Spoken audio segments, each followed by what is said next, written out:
Let me tell you a story.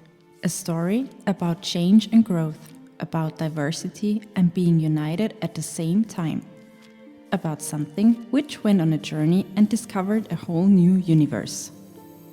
A story about the fluidity of life. Far from everything we know, where no human being ever went before, where nothing existed but the sparkling source of a deep blue river emerging from the universe, steadily flowing, vanishing somewhere by the infinite horizon. And in this river there was a little something. This something had no fixed color, shape or appearance, no gender, no race. It moved far, far away from time and space in a flow of energy, the flow of life. It was in its absolute original form, the shape of a daughter. As it's well known, all life arises from a daughter and develops into something else. But what will our daughter transform into? The daughter didn't know what it was. It hadn't experienced anything, hadn't seen anything else but the toneless, the colorless, the nameless.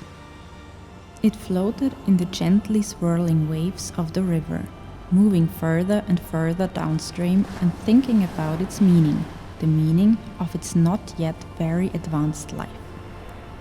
It knew it had to go on a journey on which there was a lot to discover and to experience, a journey on which it would find its true purpose. It floated all the way along the river, further and further, watching the wandering waves and wondering what miracles it would discover soon.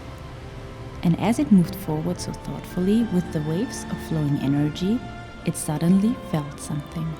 The little something felt strange, very different, almost fluid.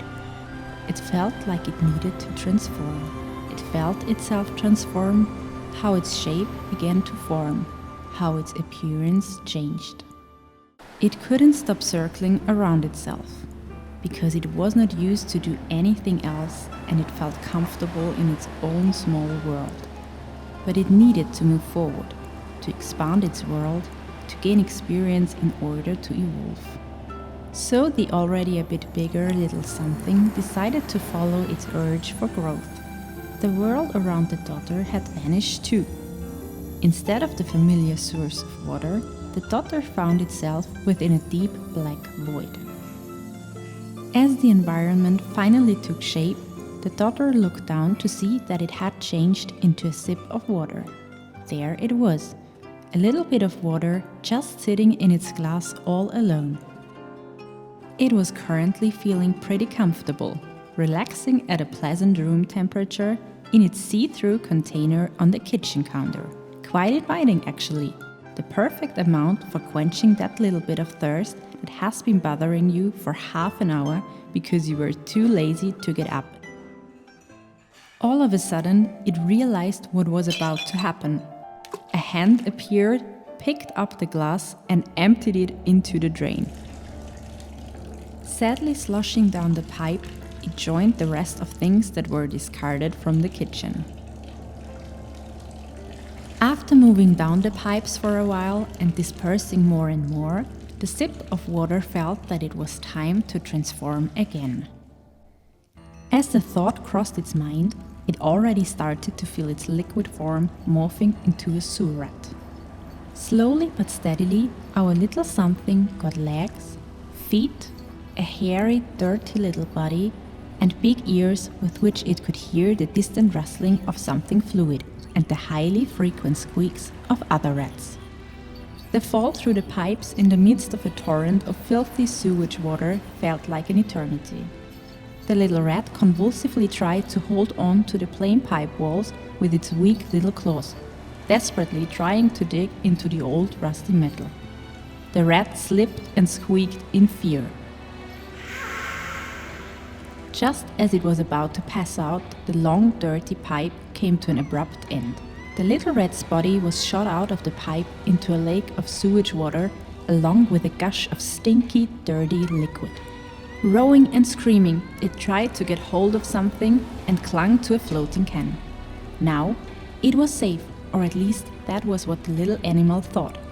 But the previously heard noise of rushing water got louder and louder, and suddenly things went downhill again.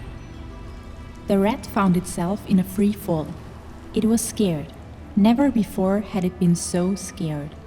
But what should it do? While it was rowing its tiny arm in the air, still in panic, it noticed how its body was changing once again. It closed its eyes, hoping that all of this was not real at all. Why did it even have to go on that stupid journey? But of course, it was too late to go back now. As the daughter, still in the shape of a rat, continued to fall and the water still raged around the little body, it got really tired and struggling to save its own life. It gave in and succumbed to this change. Its furry body was smoothing out. It began to surround itself with small scales and it inflated like a balloon. It was as if its body was transforming into a life belt, now being able to uphold itself. As its ears turned into fins, the can, now redundant, was drifting away. Unsuccessfully, it tried to hear other rats. Seconds passed like hours while trying to figure out when this drift would come to an end. Meanwhile, its small body had completed to change into a pufferfish. Fighting against the river's flow was no longer difficult. Instead, it easily floated in the stream.